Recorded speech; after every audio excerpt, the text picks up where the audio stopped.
I'm Eric Fuchs, Senior Contributing Analyst at The Street, and they just don't get it.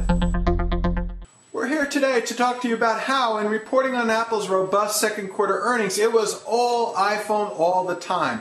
Apple rides iPhone frenzy, and Apple's earnings surge as iPhone sales top target, the Wall Street Journal and MarketWatch said in very representative headlines. Here's the deal though, the iPad, often ignored or merely mentioned as an afterthought, might determine Apple's next few quarters. And it offered one, cause for concern, two, legitimate caveats, and one big bit of opportunity. That's complex, risky stuff, and the media all but skipped over it. Reuters, in an otherwise sort of sizable story, didn't even mention the iPad.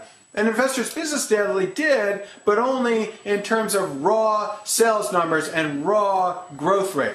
Barron's got to the problem, but didn't explain it. They noted that, hey, look, Apple sold 11.8 million iPads when 12 to 13 million were expected. So that isn't on its surface good, but Barron's didn't go further than that. There were a number of caveats that were, in this case, legitimate. Look, everybody knows that the new iPad didn't come out until well into the quarter, and history shows us that, well, Apple customers will wait on new versions of products, sort of moving sales to the next quarter.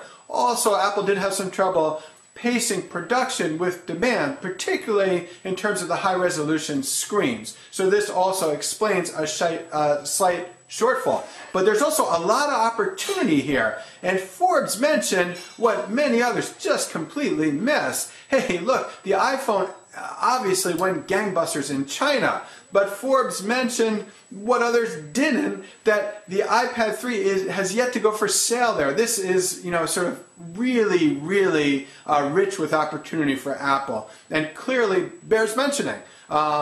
Here's what you need to know. Number one, when it comes to reporting on Apple's earnings, it was all iPhone all the time. Number two, there's more there than meets the eye, namely disappointing iPad sales. Number three, there are legitimate reasons for the disappointment, so pay attention to that largely ignored potential positive, the iPad 3 in China. If you disagree with me, and you won't, feel free to email me at marek.fuchs@thestreet.com, and remember, they just don't get it.